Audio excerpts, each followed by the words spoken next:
Coach, how did you make of the way the team responded from the last game to the way you played today and were able to come out with the win? I think it's a longer process than just last game.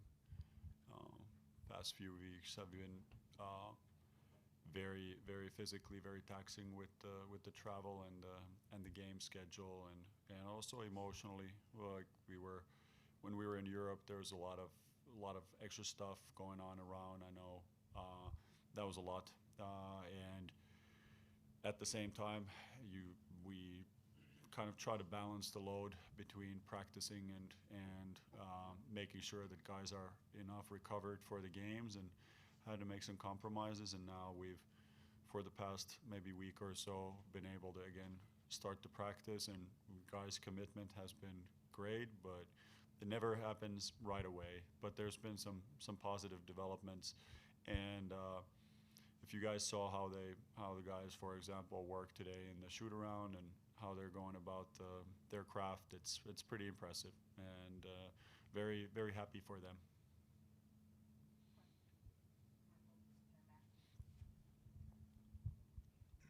With Ty Jerome, you've been playing him in those like 5 minute increments for the most part, and then in the fourth quarter you took him out a couple minutes, put him in there the last 3 minutes.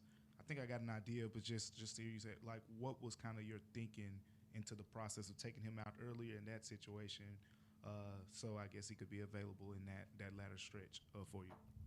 Yeah, I mean, we discussed this in the pregame about the communication between the different parties, and we had a couple of different scenarios, and one was exactly this, that we are we are well in the game or are leading in the game, and want to preserve those last 2 to 3 minutes for him, that he can come in and close the game as somebody who's very sure with the ball and knows how to make those decisions. So it was, I think, a good example of that communication. Coach, just quite simply, what are the emotions of getting back in the win column after losing six straight? It's been a little over 2 weeks. You guys have had chances but haven't been able to close the doors. So to finally get back in the win column tonight. Yeah, I mean, it just feels like finally, I think we were due.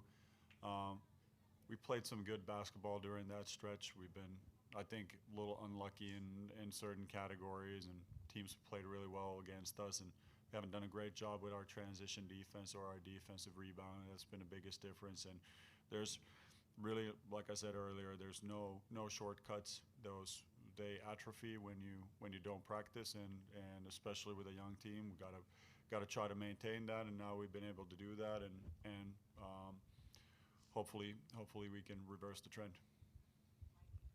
All right. Coach, the other night you talked about being satisfied with the energy and the effort that the guys play with, but tonight to get the execution, how much was Jiren being back out there and being consistent throughout the game?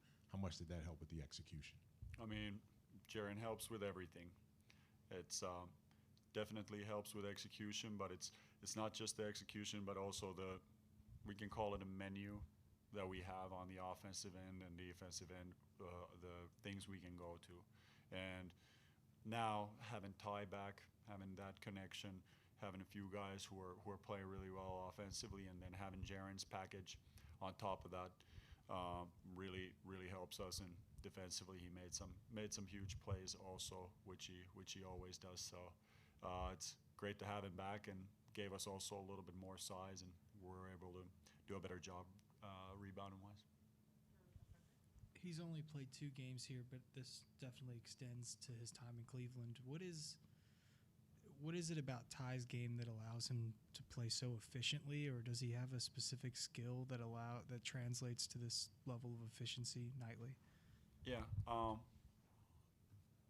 don't want to get too technical about this, but he's just amazing at perception action coupling, which means he's able to take in information and pair up a corresponding action to it really well. And that's why he doesn't look like the most explosive guy, but he gets to the spots on the floor because he reads so well the body language of not only his own defender, but also the helping defenders.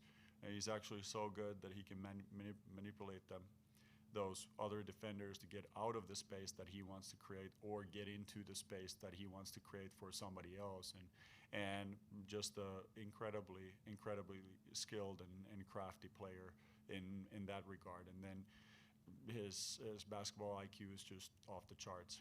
He really loves basketball. It's all he cares about, and just an insane library that he has in his head, and makes the communication also within the game just similar like with Ja, like just a high level understanding. And I think we've talked about guys learning a new position as we go, but that is like that does not happen. So we have practice on Tuesday, and let's go through that.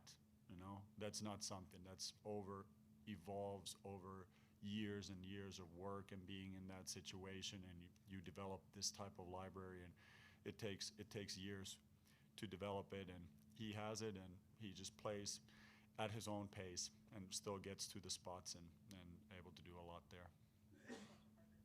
I think there was a play in the second half where Vince he got cross matched with Randall, and he kind of leveled up the physicality and forced him to like a contested late clock mid-range jumper. You talk about the idea of guys playing different roles with all these injuries.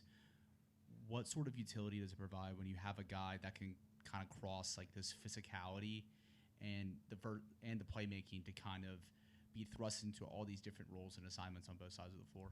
Yeah, Vince is a real like Swiss Army knife for us. He started the other day exactly because of this, because we felt like he was a very good Randall matchup, and the toughness that he plays with and his length, he can really bother players up and down the lineup. So basically from 1 to 4, and this wasn't the first game where he's done a great job with that, and we definitely need it.